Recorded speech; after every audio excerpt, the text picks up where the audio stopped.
नमस्कार दोस्तों, स्वागत है आप सभी का हमारे YouTube चैनल तत्काल एजुकेशन पे। दोस्तों उम्मीद करते हैं आप सभी बहुत अच्छे होंगे, आपकी तैयारी भी काफ़ी जबरदस्त तरीके से चल रही होगी।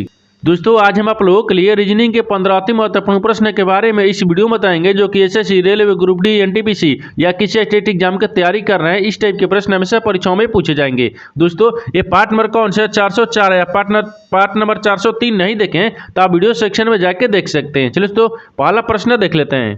दोस्तों पहला प्रश्न है, इसमें देखिए नीचे दिए गए विकल्पों में से संबंधित संख्या को चुनिए। देखिए नीचे यहाँ पर आपको एक संबंधित संख्या दी है, यानी 126 जो ना यहाँ पर आपको 5 ले समेत है। ठीक उसी प्रकार से बताना है कि यहाँ पर प्रश्नवाचक चिन्ह पर इन 4 से कैसे समेत होगा।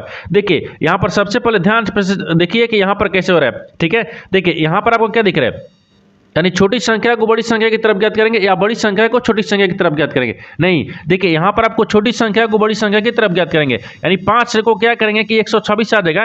ठीक है ना, उसी प्रकार से यहाँ पर आपको 4 दिख रहा है, यानी 4 को भी क्या करेंगे, इस प्रश्नवाचक के चिन्ह पर इन 4 ऑप्शन से संख्या भरा जाएगा। देखिए तो यहाँ पर सबसे पहले ध्यान से देखते हैं, यहाँ पर क्या दिख रहा है, यानी 5 को क्या करेंगे कि 126 आ जाएगा। देखिए तो 5 को क्या करते हैं ना, 50 हाँ 5 का क्या करते हैं, क्यू करेंगे। जब 5 का क्यू करेंगे तो 50 25 25 पर से 125 हो गया, और इसमें क्या करेंगे, एक को जोड़ देंगे। देखिए अगर 5 का क्यू करेंगे तो 125 आ गया, और 125 में एक को जोड़ देंगे, कितना गया, 126 हो गया।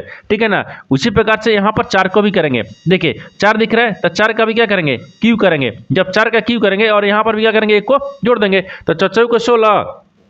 ठीक है ना, देखिए यहाँ पर 4 को 16 हो गया। ठीक है, और 16 चौके कितने गए, 4 को 16 का 16 चौके 64 हो गया, और 64 में एक को जोड़ देंगे, कितना गया, 65 आ गया। यानी इस प्रश्नवाचक चिन्ह पर कौन सा संख्या बढ़ जाएगा, 65 हो जाएगा। तो 65 को देखते हैं किस ऑप्शन में दिख रहा है, यानी ऑप्शन नंबर यहाँ पर आपको डी में दिख रहा है। ऑप्शन नंबर डी आपका सही हो जाएगा। दोस्तों मैं उम्मीद करता हूँ इस प्रश्न को भी आप अच्छी तरह से समझ पाओगे। नेक्स्ट प्रश्न देख लेते हैं। दोस्तों दूसरा प्रश्न है, इसमें देखिए नीचे देखिए श्रृंखला श्रेणी में प्रश्नवाचक चिन्ह के स्थान पर कौन सी संख्या आएगी। देखिए नीचे यहाँ पर आपको एक श्रृंखला दी है, इन श्रृंखला में बताना है कि इस प्रश्नवाचक के चिन्ह पर इन 4 ऑप्शन में से कौन सी संख्या यहाँ पर भरा जाएगा। देखिए तो यहाँ पर सबसे पहले ध्यान से देखते हैं कि श्रृंखला किस प्रकार से चल रहा है। ठीक है, देखिए यहाँ पर क्या हो रहा है, 8 हो रहा है, 8 लेकर हो रहा है 3 हो रहा है, 13 हो रहा है, 13 से यहाँ पर 20 हो रहा है, 20 ले यहाँ पर 29 हो रहा है, 29 ले 40 हो रहा है, 40 ले आपको अगला संख्या ज्ञात करना है। देखिए इन श्रृंखला को ध्यान से देखने के बाद में आपको क्या दिख रहा है, हमको यही दिख रहा है कि यहाँ पर आपको क्या दिख रहा है, 8 ले क्या दिख रहा है, 13 दिख रहा है। तो 8 5 13, यानी 8 में 5 को जोड़ देंगे 13 गया, और 13 से क्या लिख रहे हैं, 20 लिख रहा है। तो 13 में अगर 7 को जोड़ देंगे 20 आ जाएगा, और 20 ले क्या लिख रहे हैं, 29 लिख रहा है। तो 20 में अगर 9 को जोड़ देंगे 29 आ जाएगा, और 29 ले क्या लिख रहे हैं, यानी 45 लिख रहा है। तो 29 में अगर यहाँ पर आपको 11 को जोड़ देंगे तो 40 आ जाएगा। ठीक है ना, उसी प्रकार से देखिए यहाँ पर 40 ले कौन सी संख्या को जोड़ेंगे जो अगला संख्या ज्ञात हो गया है। देखिए यहाँ पर 5 7 9 11, यानी सब विषम संख्या लिख रहे हैं। तो 11 के बाद में विषम संख्या क्या आएगा, 13 आ गया, यानी इसमें 13 को जोड़ देंगे तो यहाँ पर कितना आ जाएगा, ये 53 आ जाएगा। तो यानी इस प्रश्नवाचक जिन पर कौन सा संख्या भर जाएगा, 53 हो जाएगा। तो 53 को देखते हैं किस ऑप्शन में दिख रहा है, यानी ऑप्शन नंबर यहाँ पर सी में दिख रहा है। ऑप्शन नंबर सी आपका सही हो जाएगा। दोस्तों मैं उम्मीद करता हूँ इस प्रश्न को भी आप अच्छी तरह से समझ पाओगे। नेक्स्ट प्रश्न देख लेते हैं। दोस्तों तीसरा प्रश्न है, इसमें देखिए विनोद अपनी कक्षा में ऊपर से 36वें स्थान पर तथा नीचे से 18वें स्थान पर है, तो उसकी कक्षा में कितने छात्र हैं। देखिए यहाँ पर सबसे पहले प्रश्न समझिए, इसमें बोलकर है। ठीक है, देखिए यहाँ पर क्या बोल रहा है, यहाँ बोल रहा है कि विनोद अपनी कक्षा में ना ऊपर से क्या है 36वें स्थान पर है, नीचे से क्या है 18वें स्थान पर है, तो उसकी कक्षा में कितने छात्र हैं आपको इसी को बताना है। देखिए तो यहाँ पर क्या करिएगा, वीडियो को रोको और खुद अपने आप से बनाने की कोशिश करिएगा, और 15 प्रश्न में से अपने कितने प्रश्न सही किए हैं वीडियो को लास्ट में कमेंट में जरूर बताइएगा। और इस चैनल में पहली बार है तो चैनल को सब्सक्राइब कर बेल आइकन घंटी को प्रेस जरूर कर लीजिएगा, क्योंकि सबसे पहले इस तरह क्लास आपको मिलता रहे। देखिए 2025 का ग्रुप डी का नोटिफिकेशन है वो आ गया है। ठीक है, वो आपको 21 जनवरी से, ठीक है ना, 21 जनवरी से आपको फॉर्म भरा जाएगा। आपको अच्छे तरीके से तैयारी करना होगा। ठीक है, देखिए अब इस प्रश्न को क्या बोल रहा है, देखिए यहाँ पर क्या बोल रहा है, ये आपको प्रश्न दिखा रहा है ना कि देखिए विनोद जो है ना ऊपर से क्या है, देखिए कक्षा ऊपर से क्या बोल रहा है 36वें स्थान पर, यहाँ पर 36वें स्थान पर रख लेंगे। आगे बोल रहा है कि तथा नीचे से 18वें स्थान पर है, तो यहाँ पर नीचे से 18वें स्थान पर रख लेंगे। आगे बोल रहा है कि देखिए उसकी कक्षा में कितने छात्र हैं, जब लास्ट में उनकी छात्र की पूछ रहा है ना, देखिए उसकी कक्षा में कितने छात्र हैं, जब कितने छात्र या कुल छात्र जब पूछेगा तो क्या करेंगे, इन दोनों को आपस में जोड़ेंगे और -1 कर लेंगे। ठीक है, अब देखिए इनको आपस में जोड़ेंगे। ठीक है ना, तो जोड़ेंगे तो कितना क्या, यहाँ पर आपको देखिए 8 है, अच्छा कितना क्या 14 हो गया, 14 के 4 हाथ में 1 हो गया, ठीक है। और 3 1 4, 4 1 हासिल 1 5, 54 आ गया, ठीक है ना। और 4 में से घटा लेंगे तो कितना गया, ये 53 आ जाएगा, कितना गया 53 आ गया है। तो आपके वही बोला है कि उसकी कक्षा में कितने छात्र हैं, तो 53 को है। तो 53 को देखते हैं किस ऑप्शन में दिख रहा है, यानी ऑप्शन नंबर बी में दिख रहा है। ऑप्शन नंबर बी आपका सही हो जाएगा। दोस्तों मैं उम्मीद करता हूँ इस प्रश्न को भी आप अच्छी तरह से समझ पाओगे। नेक्स्ट प्रश्न देख लेते हैं। दोस्तों 4वां प्रश्न है, इसमें देखिए एक निश्चित कुट भाषा में यानी CURE को यहाँ पर क्या लिख रहे हैं, ठीक है। यहाँ पर 35 27 और यहाँ पर EAST को यहाँ पर 12 46 के रूप में कूटबद्ध किया गया है। दी गई कुट भाषा में ई के लिए कुट क्या होगा। देखिए यहाँ पर सबसे पहले प्रश्न समझिए, इसमें बोल कर है यहाँ पर क्या बोल रहे हैं, एक निश्चित कुट भाषा दी है जिसमें यहाँ पर देखिए CURE को क्या लिख रहे हैं 35 27 और EAST को क्या लिख रहे हैं यानी 12 46, ठीक है ना, कूटबद्ध किया जाता है, ठीक है ना। उसी कुट भाषा में बताना है कि ई को कैसे लिखा जाएगा। तो सबसे पहले इसमें देखते हैं ना, यहाँ पर क्या लिख रहे हैं, सी लिख रहे हैं, यू लिख रहे हैं और यहाँ पर क्या लिख रहे हैं, आर लिख रहे हैं और ई लिख रहे हैं, ठीक है। इनको क्या लिख रहे हैं, तो इनको यहाँ पर आपको 35 27 दिया है, ठीक है। आगे देखिए ईस्ट को लिख रहे हैं, तो यहाँ पर आपको क्या लिख रहे हैं ई, ठीक है ना, ESTS लिख रहा है, ठीक है ना। इसको क्या लिख रहे हैं, इसको देखिए 12 46 लिख रहे हैं यानी 12 46 है। उसी कुछ भाषा में बताना है कि ई को कैसे लिखा जाएगा, ठीक है, ई को कैसे लिखा जाएगा। अब ध्यान से देखिए इस तरह के सवाल में क्या करेंगे, ये देखिए ये आपको क्या लिख रहे हैं, अक्षर लिख रहे हैं, अक्षर में कॉमन मिलेंगे और इस संख्या दिख रहा है इसमें भी आपको कॉमन मिलेंगे। जो आपको कॉमन मिल जाएगा वही आपको क्या होगा, ई का आंसर होगा। जैसे ध्यान से देखिए इसमें आपको कॉमन कौन सा मिल रहा है और इस अक्षर में कॉमन कौन सा मिल रहा है। देखिए यहाँ पर आपको ई मिल रहा है, इसमें भी ई मिल रहा है, दोनों में ई मिल रहा है, ठीक है ना। अब देखिए संख्या में कॉमन मिलाते हैं, संख्या में आपको कॉमन क्या मिल रहा है, हाँ देखिए संख्या में आपको कॉमन 2 में इसमें मिल रहा है और 2 इसमें भी मिल रहा है, यानी ई का कॉमन यानी ई का कुट क्या हो गया यानी 2 हो जाएगा। तो 2 को देखते हैं किस ऑप्शन में दिख रहा है, यानी ऑप्शन नंबर यहाँ पर आपको सी में दिख रहा है। ऑप्शन नंबर सी आपका सही हो जाएगा। दोस्तों मैं उम्मीद करता हूँ इस प्रश्न को भी आप अच्छी तरह से समझ पाओगे। नेक्स्ट प्रश्न देख लेते हैं। दोस्तों 5वां प्रश्न है, इसमें देखिए यह प्रश्न नीचे दी गई 5 3 अंकीय संख्याओं पर आधारित है। देखिए यहाँ पर बाएं से दाएं क्या लिख रहा है, एक संख्या दिया है। आगे देखिए उदाहरण में क्या बोल रहा है हमको समझना नहीं है, ठीक है। ये नोट में क्या बोल रहा है इसको भी बारे में हमको समझना नहीं है। हमको देखिए सवाल यहाँ से पूछ रहा है, यदि सबसे बड़ी संख्या के तीसरे अंक यानी को सबसे छोटी संख्या के पहले अंक से घटाया जाए तो परिणाम कितना होगा।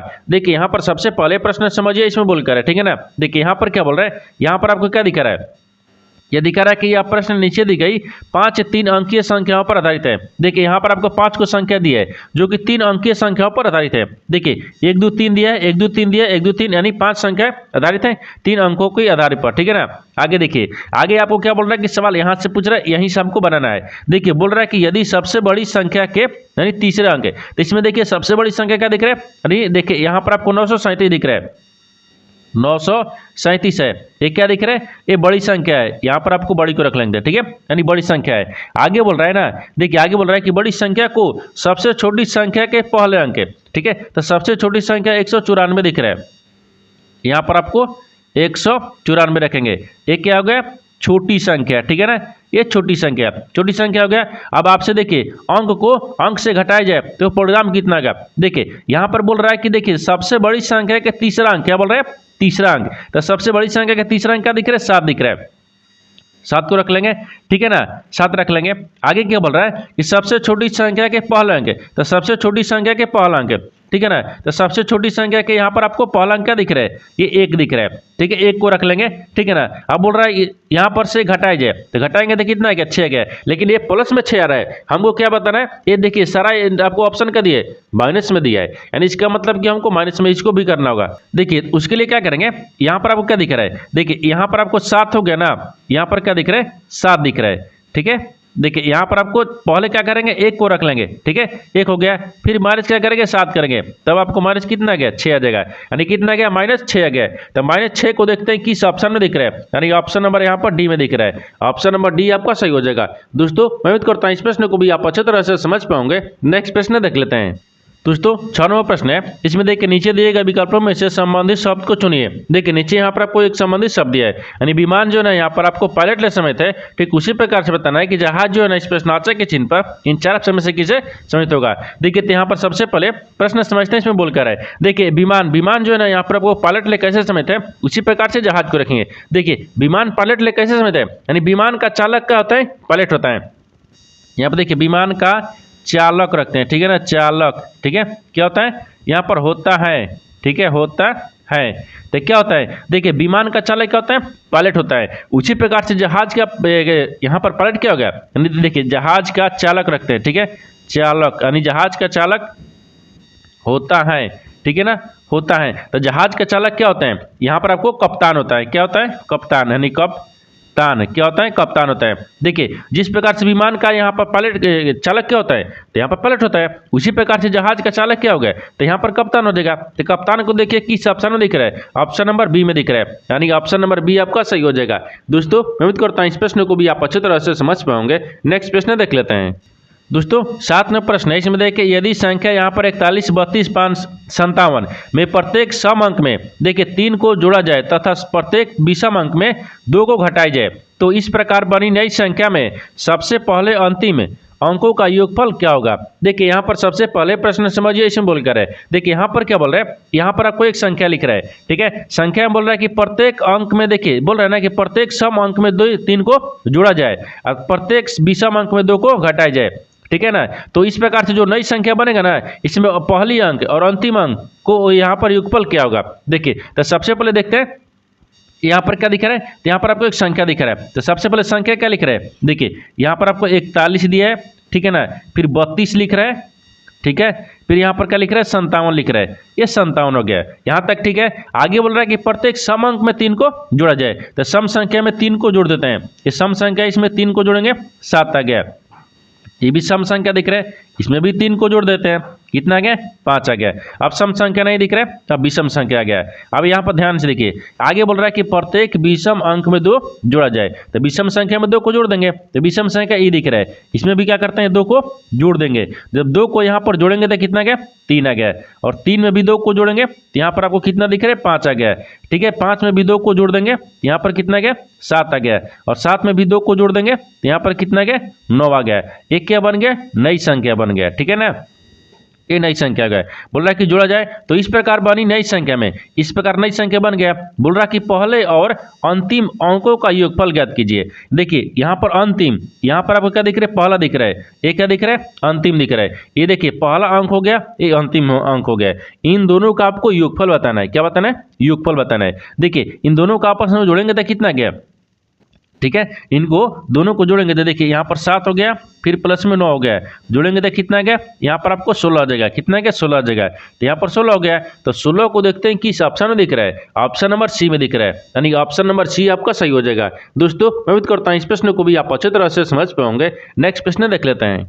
दोस्तों 8 नंबर प्रश्न है, इसमें देखिए उस वे नारे का चयन करें जो दिए गए वर्गों के बीच संबंध को सर्वोत्तम रूप से दर्शाता है। देखिए नीचे यहाँ पर आपको 3 शब्द दिया है, इन तीनों शब्द को बताना कि आपस में कैसे समझते हैं और इन 4 वेन डायग्राम में से कौन सा वेन डायग्राम बनेगा। देखिए यहाँ पर सबसे पहले ध्यान से देखते हैं कि तीनों शब्दों से कॉमन कौन सा मिल रहा है। देखिए यहाँ पर आपको चीता दिया है, पंछी दिया है और चील दिया है। इन तीनों शब्दों से सबसे कॉमन क्या दिख रहा है, देखिए तो यहाँ पर सबसे कॉमन क्या दिख रहा है, पंछी दिख रहा है। क्या दिख रहा है, पंछी, पंछी के अंदर में यहाँ पर चील आ जाएगा। जैसे देखिए यहाँ पर आपको सबसे कॉमन क्या दिख रहा है, पंछी दिख रहा है, ठीक है ना, ये पंछी हो गया है। पंछी के अंदर में यहाँ पर क्या रखते हैं, यानी चील को रखेंगे, ठीक है ना, पंछी के अंदर में चील आ जाएगा।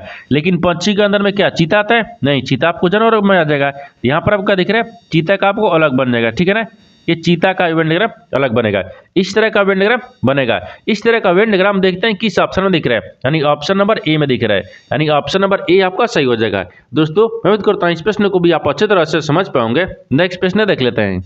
दोस्तों 9वां प्रश्न है, इसमें देखिए QRST UV और यहाँ पर Y एक गोल मेज, ठीक है, मेज के परित उसके केंद्र की ओर अभिमुख होकर बैठे हैं, यानी Y S के बाएं से चौथे स्थान पर बैठा है, R T के दाएं से चौथे स्थान पर बैठा है, यानी S के बाएं से गिनने पर S और T के बीच में केवल 2 व्यक्ति बैठे हैं। यानी देखिए R या T का निकटतम पड़ोसी भी नहीं है, U देखिए U भी, ठीक है ना, का निकटतम पड़ोसी नहीं है। तो क्यू के दाहिने ओर से तीसरे स्थान पर कौन बैठा है। देखिए यहाँ पर सबसे पहले प्रश्न समझिए, इसमें बोलकर, ठीक है ना, देखिए यहाँ पर कितने व्यक्ति दिए, देखिए बोल रहा है कि देखिए QRST UV और यहाँ पर Y एक गोल मेज परित केंद्र की ओर उसके देखिए अभिमुख होकर बैठे हैं। देखिए 2 2 4 2 6 एक साथ 7 व्यक्ति है।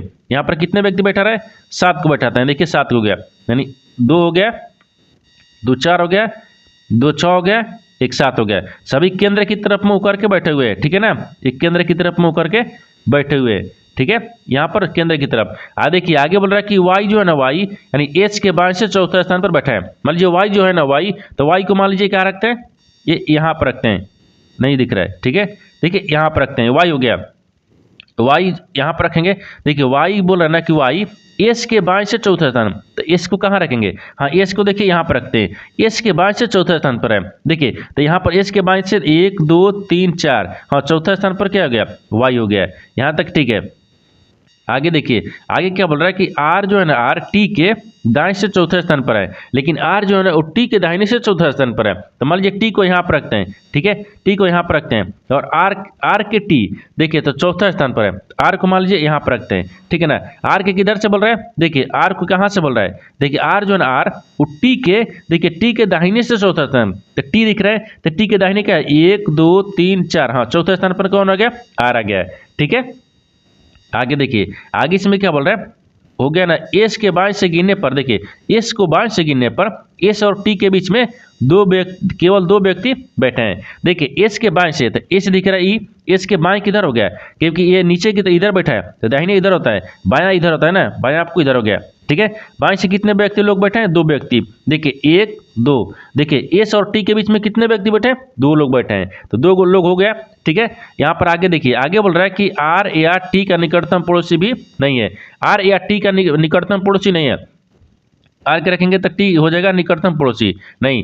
यहाँ पर आपको भी को यहाँ पर रखते हैं, जो कि यहाँ पर किसी का नहीं दिया है, ठीक है। आगे देखिए, निकटतम पड़ोसी नहीं है, और आगे बोल रहा है कि यू जो है ना, यू भी का निकटतम पड़ोसी नहीं है, यानी भी का भी निकटतम पड़ोसी यू नहीं है, क्योंकि यहाँ पर तो यू रखेंगे नहीं, इसका आ गया, ठीक है ना, यहाँ पर रखते हैं, ठीक है, यू यहाँ पर रख लेंगे, इसका निकटतम पड़ोसी नहीं है। आगे क्या बोल रहा है, यहाँ पर क्यू को रख लीजिए। अब बोल रहे हैं कि देखिए क्यू के दाहिने से तीसरे स्थान पर कौन बैठा है, और बोल रहा है कि क्यू के दाहिने से तीसरे स्थान पर कौन बैठा है, ये आपको क्यू दिख रहा है, ठीक है। क्यू के, देखिए क्यू के यहाँ पर आपको दाहिने तीसरा स्थान पर कौन बैठा है, आर बैठा है, क्योंकि 1 2 3 यानी क्यू के दाहिने से तीसरा स्थान पर आर बैठा है। तो आर को देखते हैं किस ऑप्शन में दिख रहा है, यानी ऑप्शन नंबर सी में दिख रहा है, ऑप्शन नंबर सी आपका सही हो जाएगा। दोस्तों उम्मीद करता हूँ इस प्रश्न को भी आप अच्छी तरह से समझ पाओगे।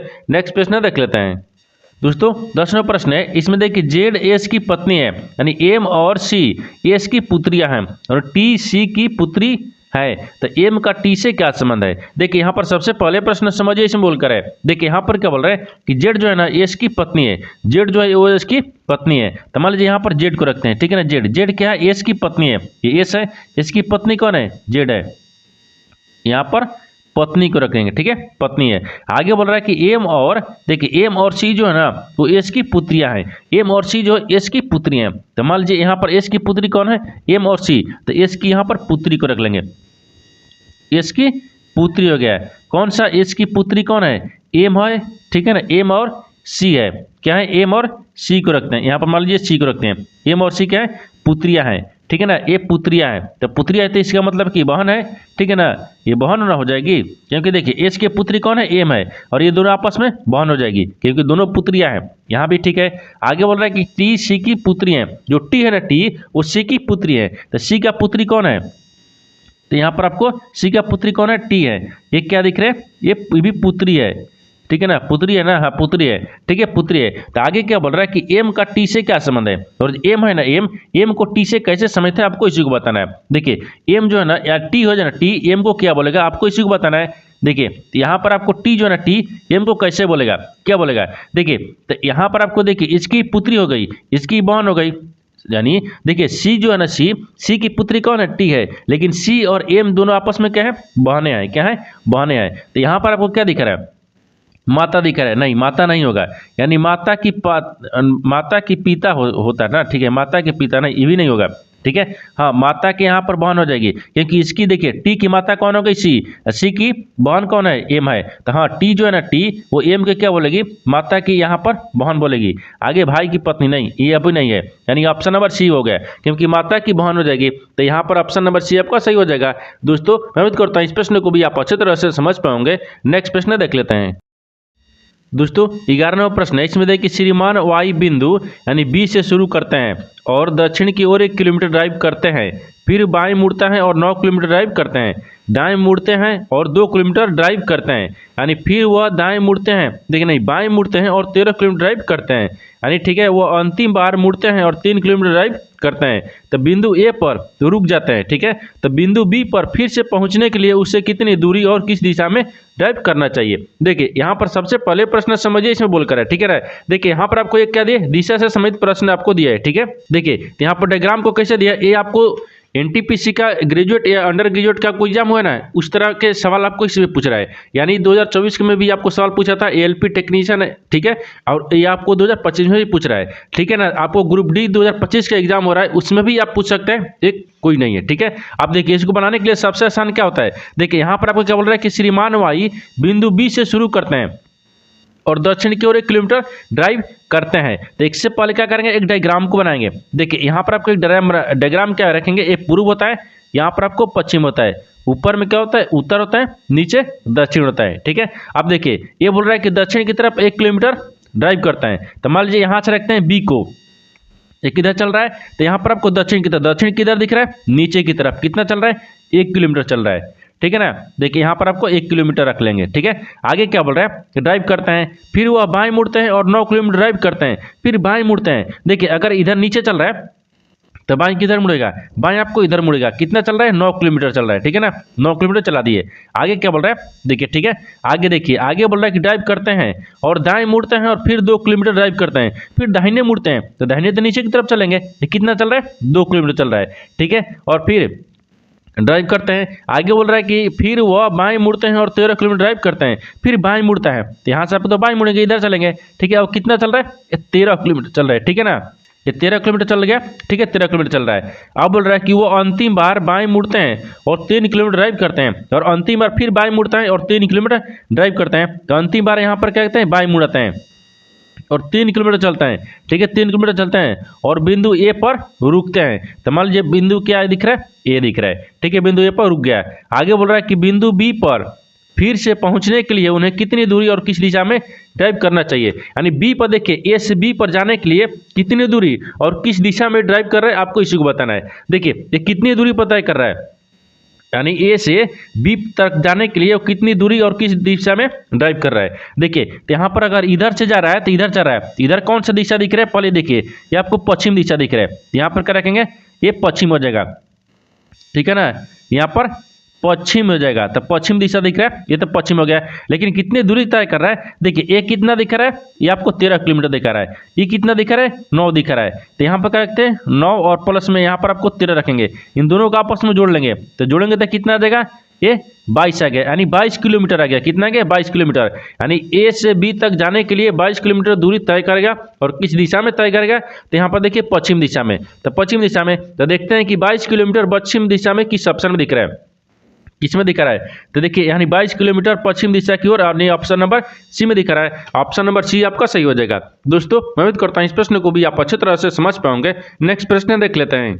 दोस्तों 12वां प्रश्न, इसमें देखिए कथनों को पढ़े और दिए गए विकल्पों में से निष्कर्ष को चुने। देखिए नीचे यहाँ पर आपको एक कथन दिया है, निष्कर्ष दिया है, यानी कथन के आधार पर डायग्राम को बनाते हैं, निष्कर्ष के आधार पर प्रश्न को सोल्व करते हैं। देखिए तो यहाँ पर सबसे पहले कथन क्या बोल रहा है, इसके आधार पर डायग्राम को बनाते हैं। देखिए कथन बोल रहा है कि सभी क्या है, बर्गर क्या है, पिज्जा है, तो सभी बर्गर को यहाँ पर रखेंगे। ठीक है, जैसे बर्गर दिख रहा है, यानी सभी बर्गर जो है ना क्या है, पिज्जा है, सभी बर्गर क्या है, पिज्जा है, तो सभी बर्गर को यहाँ पर हम पिज्जा में रखते हैं। ठीक है ना, ये पिज्जा हो जाएगा। ठीक है, पिज्जा दिख रहा है ना, यहाँ पर क्या दिख रहा है, ये पिज्जा हो गया। ठीक है, पिज्जा दिख रहा है। आगे क्या बोल रहा है, आगे बोल रहा है कि सभी बर्गर यानी फ्राइज है, तो सभी जो बर्गर है ना क्या है, फ्राइज है, तो यहाँ पर सभी बर्गर को यहाँ पर फ्राइज में रखते हैं। ठीक है ना, ये फ्राइज में दिख रहा है, तो यहाँ पर आपको फ्राइज, ठीक है ना, ये फ्राइज दिख रहा है। आगे देखिए, आगे बोल रहा है कि सभी बर्गर यानी टैगो है, तो सभी जो बर्गर है ना वो क्या दिख रहा है, टैगो दिख रहा है। यहाँ पर आपको क्या दिख रहा है, यानी टैको दिख रहा है। ठीक है ना, ये टैको दिख रहा है। ये तो कथन बोल रहा है, कथन के आधार पर डायग्राम को बना दिए, लेकिन निष्कर्ष क्या बोल रहा है, इसके आधार पर ही प्रश्न को सोल्व करेंगे। देखिए निष्कर्ष क्या दिख रहा है, निष्कर्ष आपको पहला में दिख रहा है कि सभी पिज्जा टैगो है। हाँ, सभी जो पिज्जा है ना क्या दिख रहा है, ये टैगो दिख रहा है, यानी सभी पिज्जा क्या दिख रहा है, टैगो दिख रहा है। ये क्या बोल रहा है, सही बोल रहा है ना, सभी पिज्जा टैगो है, नहीं सभी पिज्जा थोड़े है, इसमें आपको क्या है, नहीं टैगो यहाँ पर नहीं दिख रहा है, ये बर्गर है ना, देखिए ये आपको क्या दिख रहा है, सभी जो देखिए यहाँ पर आपको पिज्जा दिख रहा है और यहाँ पर आपको टैगो दिख रहा है। बोल रहा है कि सभी टैगो पिज्जा है, नहीं है, ये गलत बोल रहा है, क्योंकि कुछ दिख रहा है, ये बोल रहा है सभी है, ठीक है ना। दूसरा में बोल रहा है कि कुछ टैगो यानी क्या दिख रहा है, यानी फ्राइज है। सभी जो टैगो है ना फ्राइज है। देखिए यहाँ पर सभी जो टैगो दिख रहा है, ये क्या दिख रहा है, सभी जो टैगो दिख रहा है क्या फ्राइज है, नहीं, सभी के अंदर ही कुछ भी आता है ना, तो कुछ दिख रहा है, कुछ बोल रहा है कि कुछ टैगो फ्राइज है, यहाँ तक कुछ टैगो क्या दिख रहा है, फ्राइज दिख रहा है, यहाँ पर आपको दिख रहा है, यानी इसका मतलब है सही बोल रहा है। दूसरा आपको सही बोल रहा है, तो दूसरा सही बोल रहा है तो कौन सा होगा, तो देखिए यानी सी में दिख रहा है, यानी केवल निष्कर्ष टू अनुसरण करता है, यानी ऑप्शन नंबर सी आपका सही हो जाएगा। दोस्तों मैं उम्मीद करता हूँ इस प्रश्न को भी आप अच्छे तरह से समझ पाओगे। नेक्स्ट प्रश्न देख लेते हैं। दोस्तों 13वां प्रश्न है, इसमें देखिए एक बटन का मध्य ठीक है 15 है और मानक विचलन क्या है 5 है। तो बोल रहा है कि विचरण गुणांक का मान क्या है। देखिए यहाँ पर सबसे पहले प्रश्न समझिए, इसमें बोल कर है, ठीक है ना। देखिए यहाँ पर क्या बोल रहा है, ये यहाँ पर आपको सवाल क्या बोल रहा है कि एक बटन का माध्य क्या है, यहाँ पर 15 दिया है, ठीक है। यहाँ पर और बोल रहा है कि मानक विचलन क्या है 5 है। तो यहाँ पर विचरण, देखिए विचरण गुणांकन का मान ज्ञात करना है। देखिए इसके लिए एक फार्मूला होता है, इसके लिए एक फार्मूला क्या होता है, देखिए विचरण गुणांकन का फार्मूला यहाँ पर लिखते हैं, ठीक है ना। देखिए नहीं यहीं पर लिख लेते हैं, देखिए यहाँ पर क्या लिखते हैं विचलन, ठीक है ना, विचरण, ठीक है ना, गुणन, ठीक है ना, गुणांक, ये गुणांक हो गया, ठीक है। विचलन गुणांक का फार्मूला क्या होता है, देखिए फार्मूला होता है कि मानक, ठीक है, मानक, ठीक है, मानक विचलन, ठीक है ना, विचलन, विचलन, ठीक है। यहाँ पर आपको विचलन हो गया और बट्टा में क्या दिख रहे हैं, माध्य दिख रहे हैं, ठीक है, यानी माध्य हो गया, ठीक है ना, ये मध्य हो गया, ठीक है, माध्य दिख रहा है। अब इसी पर हमको बैठाना है। देखिए मानक विचलन का मान कितना दिया है, तो यहाँ पर आपको 5 दिया है। देखिए यहाँ पर 5 रखेंगे और यहाँ पर मध्य का मान कितना दिया है, तो यहाँ पर 15 दिया है। फिर यहाँ पर गुना क्या करेंगे, 100 से करेंगे। ओ सॉरी, यहाँ पर 100 अभी छोड़िए दिए हैं, ठीक है, 100 गुना करेंगे। अब देखिए तब 5 तिहाई 15 और इसको भाग करेंगे तो कितना करेंगे, तो तितली के 9, फिर तितली के 9, फिर यहाँ पर तितली के 9, तितली के 9, यानी कितना गया, यानी 33.33 आ जाएगा, ठीक है, यानी परसेंटेज में आ गया, कितना गया परसेंटेज। तो आपसे वही हो जाएगा, क्या दिख रहा है कि 33.33% आ गया। तो आपसे मानक क्या हो गया, देखिए विचरण गुणांक का मानक क्या है 33.33, तो 33.33 देखते हैं ऑप्शन नंबर किस में दिख रहा है, तो ऑप्शन नंबर यहाँ पर आपको सी में दिख रहा है, यानी ऑप्शन नंबर सी आपका सही हो जाएगा। दोस्तों मैं उम्मीद करता हूँ इस प्रश्न को भी आप अच्छे तरह से समझ पाओगे। नेक्स्ट प्रश्न देख लेते हैं। दोस्तों 14वां प्रश्न है, इसमें देखिए एक ट्रेन 8 घंटे कोई यात्रा पूरी करती है, ठीक है। यात्रा की पहली आधा हिस्सा 45 किलोमीटर प्रति घंटा और दूसरी आधा हिस्सा यानी 55 किलोमीटर प्रति घंटा की गति से पूरा तय किया, पूरा देखिए गति से यानी पूरा किया जाता है, तो यात्रा की कुल दूरी कितनी है।